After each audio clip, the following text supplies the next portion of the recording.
Hey guys, and welcome to Smells Like Teen Angst, and we are here to talk about Gossip Girl Season 2, Episode 5.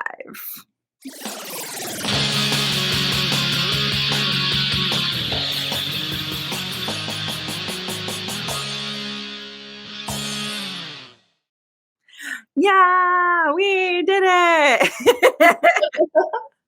And today it is just me and Kiki. Sean is still dealing with some personal issues, but hopefully he will be back in the next couple episodes to discuss the wildness that is Gossip Girl. But first, Kiki Leaks, introduce yourself. Hey guys, I'm Kiki. As always, here what smells like teen eggs. Let's gossip about Gossip Girl. Gossip Girl. Hey. Episode 5 is wild. I feel like with this episode, they decided, hey, format, we don't care. Let's just give everyone some wild, crazy storyline. And I feel like it's kind of kicked us off into what this season of Gossip Girl is going to become, and also what the show kind of actually wants to be. Yeah, I got really big mid-season finale vibes from this episode. Just because we kind of touched on everyone and like created loose ends that we didn't have. And caught up with every single character story, which isn't normal. Yeah, it was interesting. I was a little thrown, not gonna lie. In a good way or a bad way? What do you mean? I don't know. I didn't expect some things to go where they went. So maybe we should start with Zoya. That's who's top of my list too, girl. Zoya. Well, you want to tell it? You want to run it down? Well, if anyone remembers at the end of our last episode, Shan legit like betrays Zoya, and then Zoya goes to Shan's house. So I was very confused, like, whoa, it's water under the bridge that quickly. Yeah. I mean, maybe the generation below us is like not very cat claws. Forget. Yeah, forgive and forget. Not very cat claws about like overstepping on like a man boundary dibs situation. But again, was thrown by it. I'm glad that her and Shan are still besties, but I don't really like where their friendship is going. No. So like, as you said, Zoya is like still avoiding her dad. So she's staying at Shan's house, and they decide to go to this rave together in North Philly.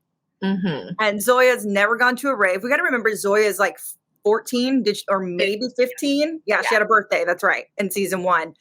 And it's all because Shan wants to make up for what happened between her and Terrell. And she's like, Terrell's going to be there. I'm going to make this happen. We're going to make it okay. And she's like, I don't love this. And Julian's trying to get Nick and her to like reconcile, bringing Nick to school, and Zoya still lashes out per usual. And can we just talk about what Zoya is actually upset about? She's mad that she's not in adult business. Yeah, like it's very hard for me to not,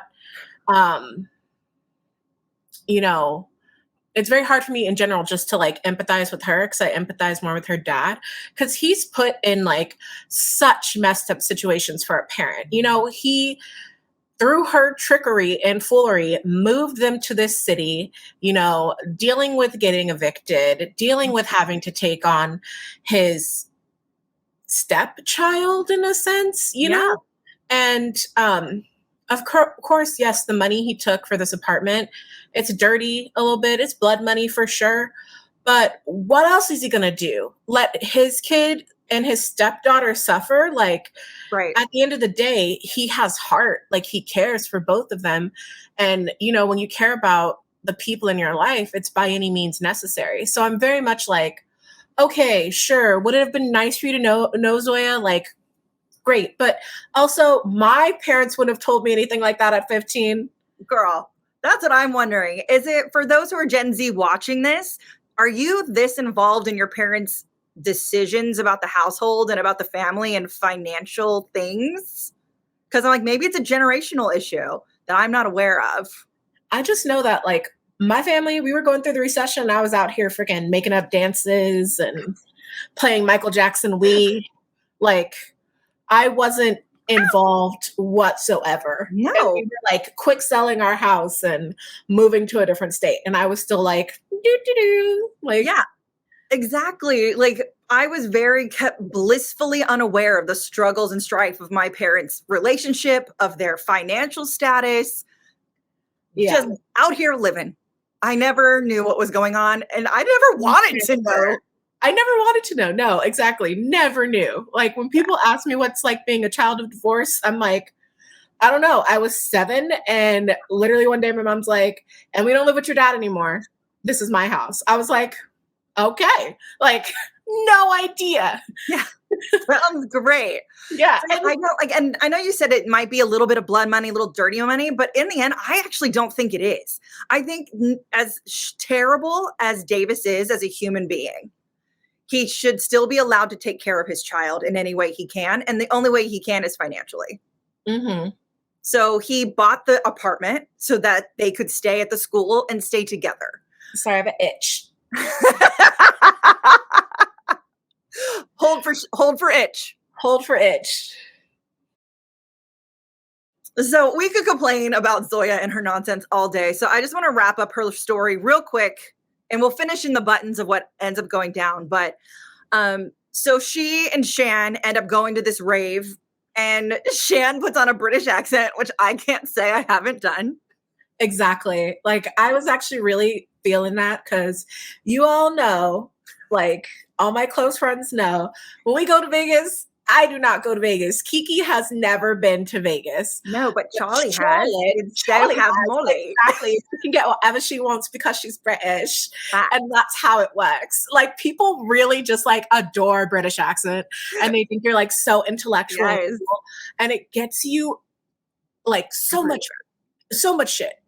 And like, the places we've gotten into because we've done that accent, like, insane.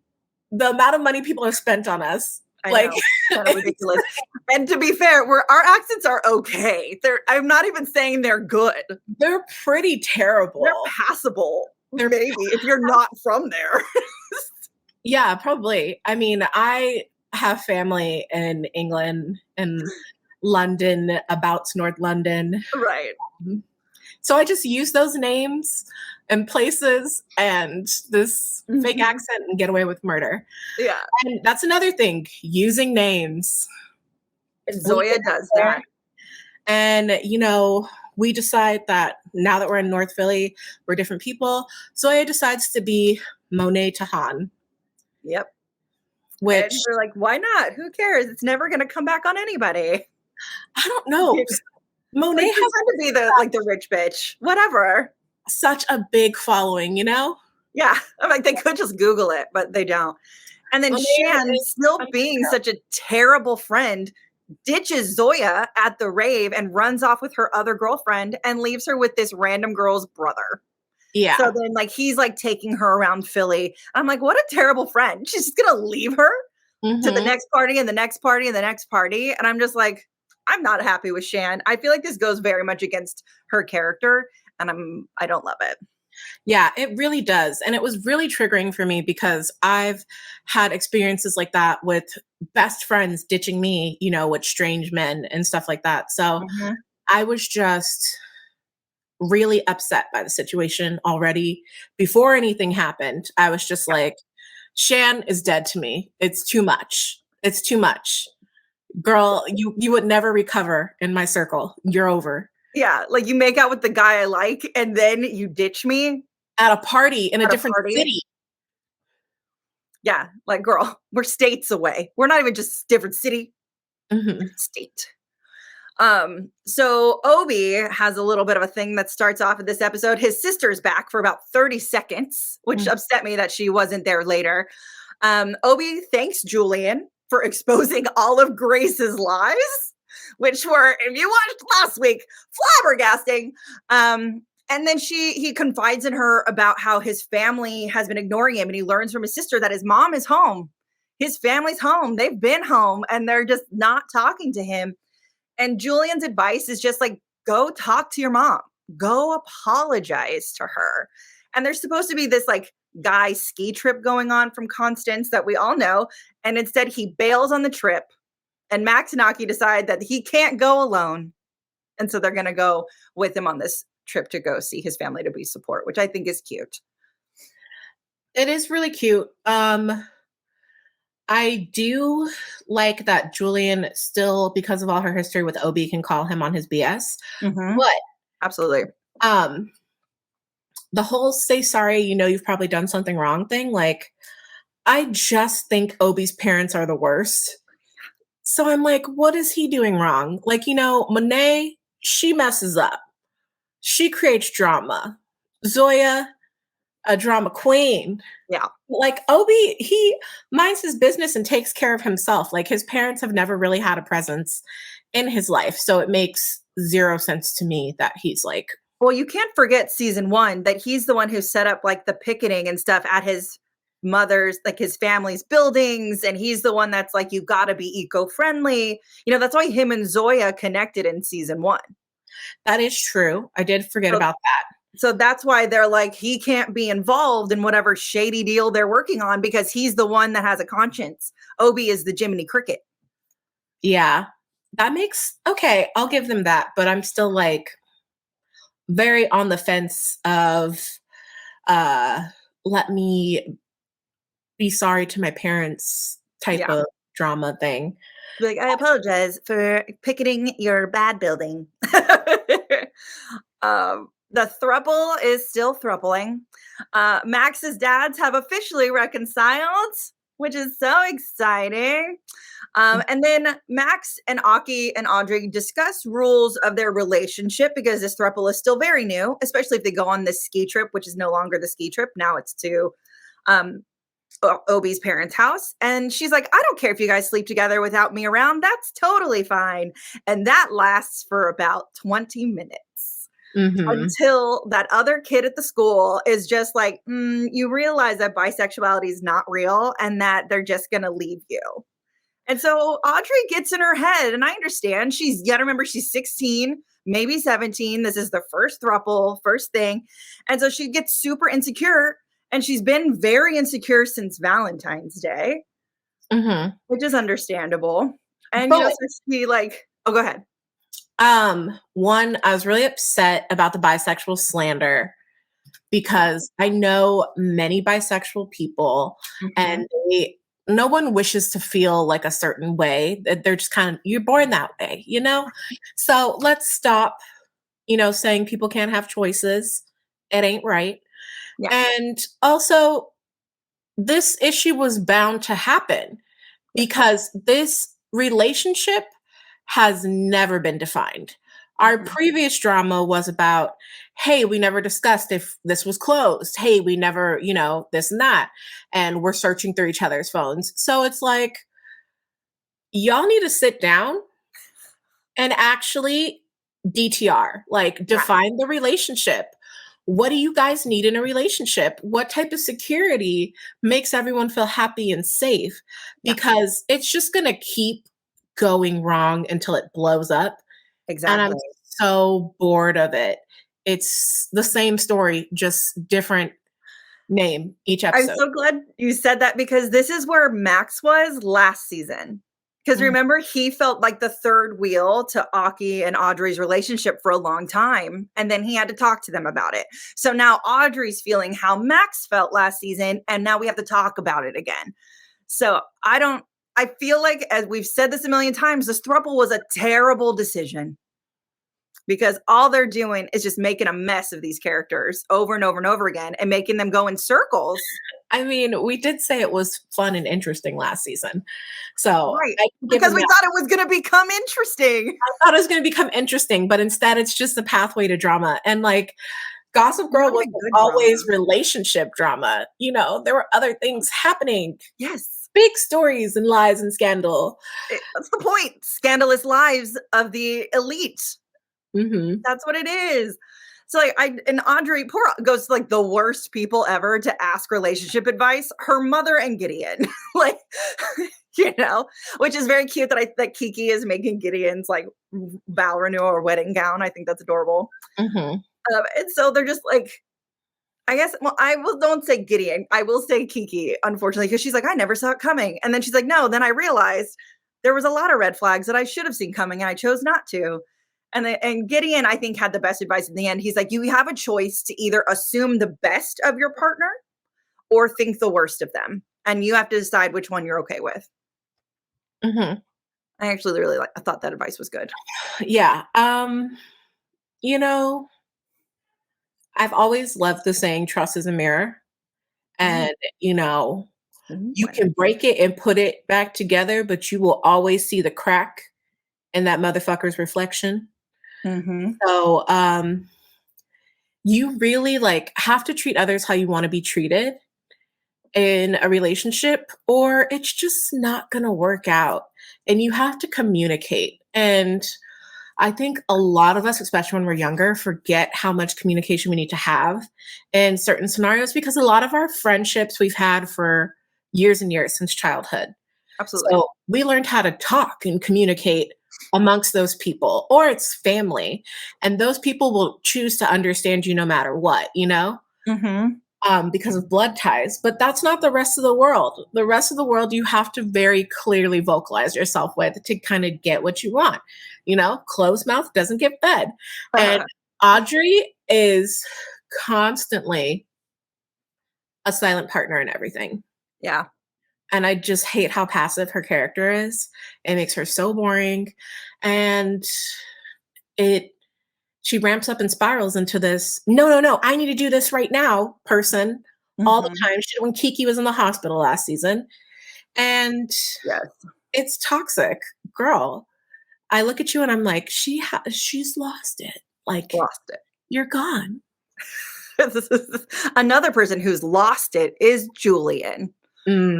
Julian is still hanging out with the married guy. And we just see this progression of their relationship to like awkward friends saying goodbye to and ending up kissing, and then negotiations that become like a full-on affair.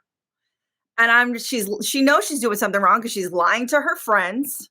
You know, she's then decides I need to stay away because I need him to get divorced in order for me to continue this, because she tries to do the right thing. She does one of her interviews with Kiki, and it's about like the dress fiasco from last season, but then somehow she gets her to open up about her husband leaving her for her assistant and how the affair affected her. So you see Julian like reeling about this affair she's having with Graham. I'm going to go with Graham. And that hit her really hard. And so when she goes to break it off again, of course, she has to break it off in person, which is always the worst thing. If you are with someone that you can't stay away from, don't ever do this shit in person. And they start making out in the car anyway. And Audrey catches them, and Audrey doesn't care because she's so wrapped up in her own nonsense, and then convinces him to drive them to the Hamptons where Obie, Aki, and Max are. You know, I respect this a little bit because it's really leaning into Audrey's full crazy. Yeah. Full spiral, full crazy. Full spiral, full crazy. Because the boys aren't answering their phones. It is what, like, girl, do they have to? They didn't tell anyone that the plans changed from the ski trip. Right. So she finds out that that's where they're going. Exactly. And they were full on still intending to hook up, even though the venue changed, everything like. But what's the difference? It's literally a venue change, like the end. Yeah. But still, I think if you're in a relationship with someone, if you're like, hey, this happened, so we're doing this, you should tell someone, especially when you're like in a completely different space and area. Yeah. You know? Yeah. So of course she's like kind of on the warpath because she's like, oh my God, they're lying to me and they're just going to boot me out of my own relationship. And if I'm going to be broken up with it, I'm going to, you know. So before we start talking about Kate and Gossip Girl, I want to just finish up Obie, Max, Aki, and the whole thing at the house. So Obie and his mom there have this heart-to-heart where she basically is like, I love you. You're my son. I'm always here for you. But there are just some things you cannot know about or handle. And so Obie's like tells Aki to go see his mom because she wants to see Aki. And he's like, oh, maybe it's just because she wants to talk something with my dad. And no, his mom is like, why is my son really here? What does he know? What is he trying to stop? And I'm like, girl, why don't you have this conversation with your mom? And then one of my favorite moments happens because no one has a landline anymore except for Obie's mother. So Obie like picks up the landline and listens in on his mother's phone call about this deal and if Obie messes it up.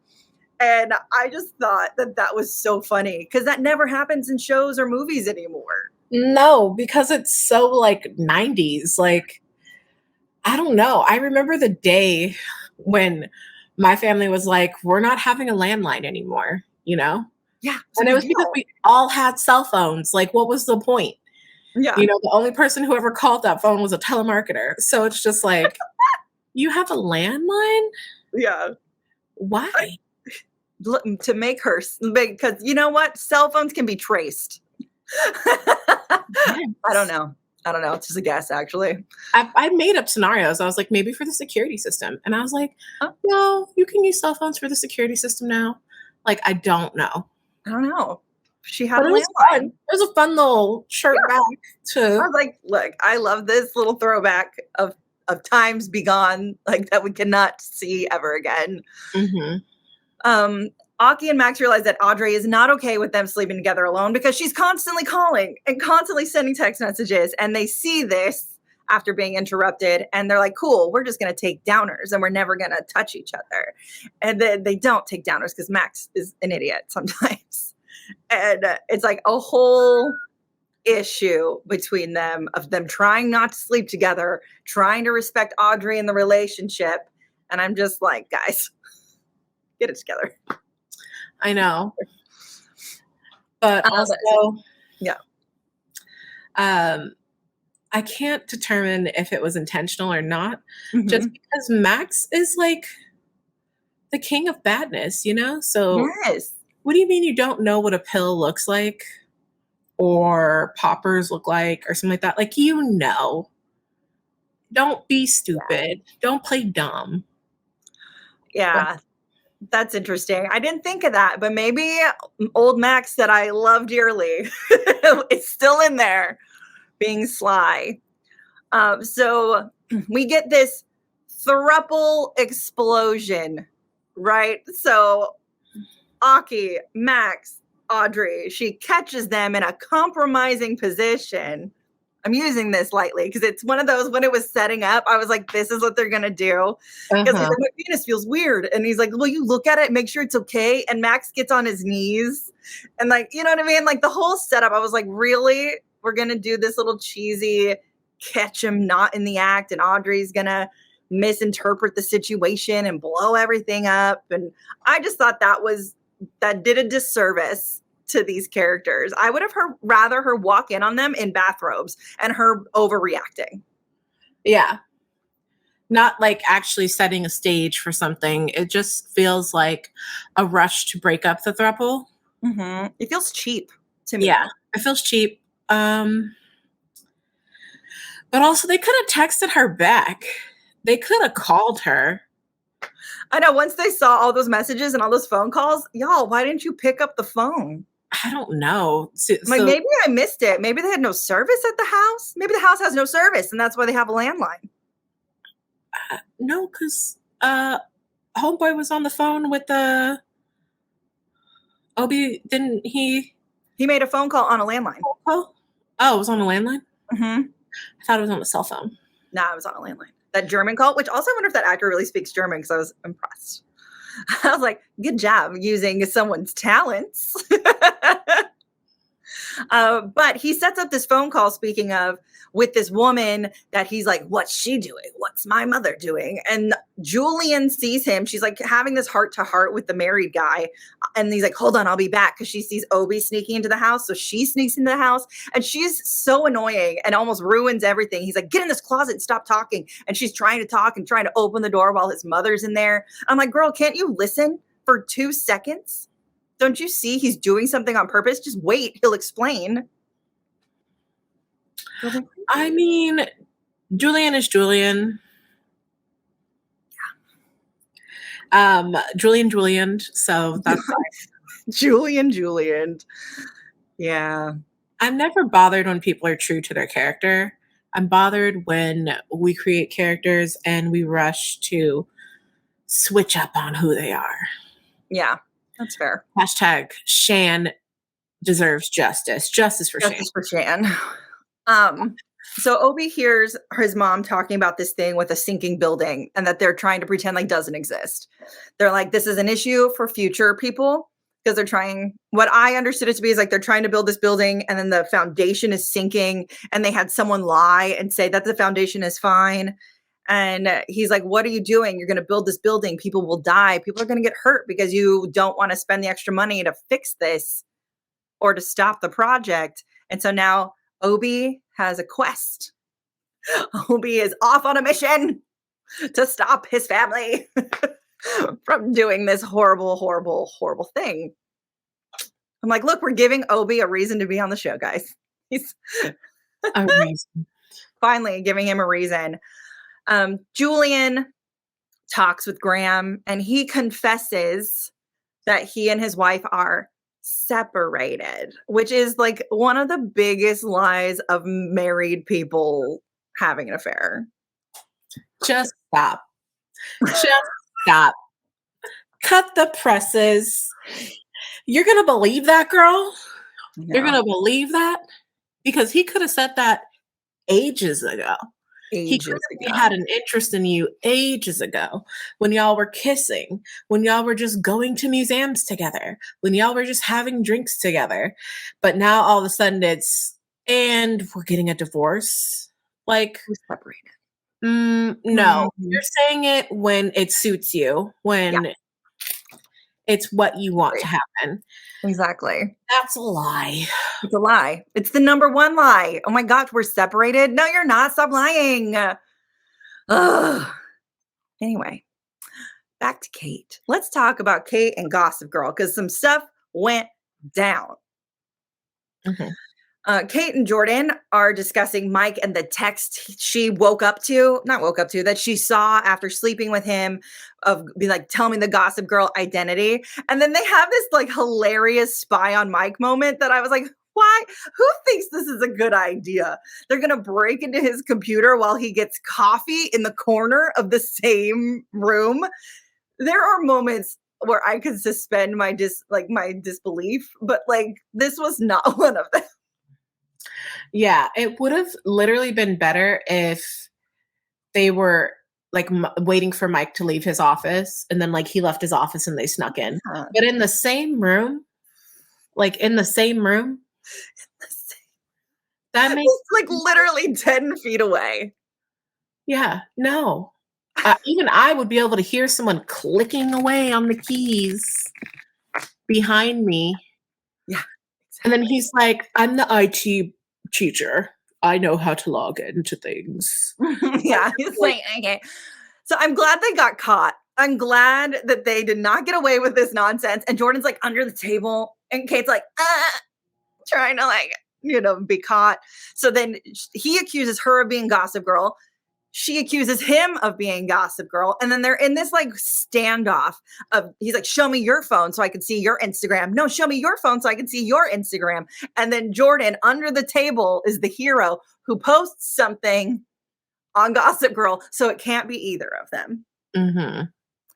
So I was like, that part I thought was actually very fun. Yeah, fun, but also too sneaky. Like, it's just sneaky. I don't know. The table didn't even look very like easy to be hidden underneath. No, that man's giant. He's such a tall man. So I was just like, this is just too, like, I could not suspend my beliefs. You have to. This is the goofy Gossip Girl that this is now. It is now a little goofy. It's a little goofy. Yeah. There's a lot of, you got to suspend some belief a lot. It's a lot of clownery to be sexy, you know? I know. They aren't going, but as we've learned, unlike this poster behind us, they are apparently not trying to be this poster. No. So Jordan confesses a lot of things. So he's like, I tried to borrow money for my documentary, and this person froze my assets and told me I have to learn who Gossip Girl is because they need to know. He truly thought it was a teacher for multiple reasons, which is why he thought it was Kate. And then there's a couple other people he suspects at school. So now Jordan is like on a mission because he's the tech guy, and he figures out that phone number comes from Munich. So now they think it might be Obie's parents, which I think is giving Obie's parents a lot of credit. I know. Like, why would they care? I think that's a terrible red herring. I think we already know who it's going to be because and we've said this for like 4 episodes. I feel like every episode so far, it's going to be Georgina. It's not a surprise because we all know she's coming. Yeah, they already gave us that little tidbit of information. We know the role Georgina played in OG Gigi, trying to figure out who Gigi was. So why wouldn't she be concerned again? Exactly. I wish that we never knew that she was coming because if we are right and she shows up this season, I'm going to be disappointed because, you know what I mean? Like, anyway, I'm so yeah. But now I'm just like 100% on the Georgina train. Yeah, I'm like, it's got to be. It's Georgina. It's fine. Yeah. If it turns out to be someone else, then I will be flabbergasted. But saying Obie's parents is a terrible red herring. Exactly. A building, especially when they're on the phone talking about a building, like there's no way to correlate this back to this situation of caring about Gossip Girl. Gossip Girl hasn't even come after them. No. So, yeah, there's just no other reasoning. No, and they don't care about their son enough. So, like, anyway. So Jordan now looks up Mike's, like, personal file and gets his address because he's trying to suss out the story about being in a financial bind because all of his funds are locked, and he meets his mother. He's sitting there trying to get information from her, and then Jordan and Kate are on like a date, and he gets a text from his mom saying there's a random teacher at my house. It has to be her, or it has to be Gossip Girl. And Kate's back here going, oh God, get out of the house, get out of the house. And I enjoyed where this went, but I also did it. Because, he's so sure. He's like, you helped him. You know who this is. You are Gossip Girl. And she's like, but I'm not. She's become such a bad liar and she needs to lie for a living. You know what I mean? Yeah, like Gossip Girl, to be Gossip Girl, you have to be a good liar. Like, come on, how did Dan get away with it for 1.5 million seasons? Come on. Exactly. That was I didn't expect Dan Humphrey after a while. In the beginning, sure. And then you're like, there's no way. And then I thought it was going to be Nate, to be honest. Yeah. Anyway, it wasn't. It was Dan Humphreys. So when the show buttons up, Mike confronts Kate about Jordan being Gossip Girl because they're both at her house having a very intense conversation. And then Jordan throws himself under the bus with this wild love confession. And that threw me for a multitude of reasons. One of which is because I thought Jordan was gay. Me too. This whole time. I don't know. Maybe I was like, do I have a reason to make this assumption? Like, I couldn't figure out if there was ever something that told me he was. I know, it's just an assumption I made from somewhere in season 1, and I don't know where I made it either. But apparently he does like women and he likes Kate. And it could be a fake confession. It could have just been a moment, but why else would you throw yourself under a bus like that? You know what I mean? He doesn't know what the repercussions are of Mike sending his name to the number. No. No, I think it's a real confession. Yeah. That like moment of love. That's a head scratcher there. I know. Back to Zoya and her, because she really just had like that rave storyline, and then with hanging out with that brother, and then we eventually come back to her and we see that she's like at his house. He's acting super weird. And I'm like, what happened? And then we see her back at home, and we learned that she slept with that boy because she picks up a plan B. Mm. And I'm like, dang, girl. And then I couldn't remember if Zoya ever slept with Obie or if this is her first time. Do you remember? I don't, but I remember them like making out with their clothes off, right? Right. Like it got pretty hot and heavy. So, I mean, with the way, like maybe like it's a heavier first time, maybe because she also liked him. This very much could be her first time, and I just don't remember. Hopefully they clarify because they literally just ended on her story with her holding like a box of Plan B. There's like no answer. Also use condoms, kids. And I understand condoms break, but you know, Plan B is not great on your system. Yeah. Because of this whole like thing with his mom and him confronting his mom at the house, Obie is now disowned. She's like, you don't want to be a part of this family? Then you ain't a part of this family. He's like, fine, mom. And then goes home. Can't get in his apartment. I'm like, did you really think you were going to come for your mom like this and she was going to let you live in that place? I know. He really walked a line on that battering ram of Obie picking and choosing his battles. And now I'm like, well, we'll see where it goes from here. Because they really didn't care about you to begin with. So, yeah. I was like, wow. And like Julian has this weird moment with the married guy where she asks him to like play her a song because everything in her life feels so out of control. And I guess she's going to keep believing this terrible separated story because she's still sleeping with him. Dun, dun, dun. Dum, dum, dum. And that's basically episode 5. This episode was all over the place in a good way. I mean that in a good way. Like it really broke formula. It broke character. It gave everyone like a really clear storyline and struggle. And and they're trying to make Obie relevant again, which we need for him to stay on the show. Mm-hmm. Yeah. We did a good circle back. Can you see why I was like, this is a mid-season finale? Like, yeah, it absolutely. Zoya taking Plan B. She could be pregnant. Julian sleeping with this guy. Obie is homeless. Like Max, Aki, and Audrey. I didn't say this. Start having a conversation about the rules and new things and more communication. So that's where they're going. They're doing the thing that we want them to do, that they've already done.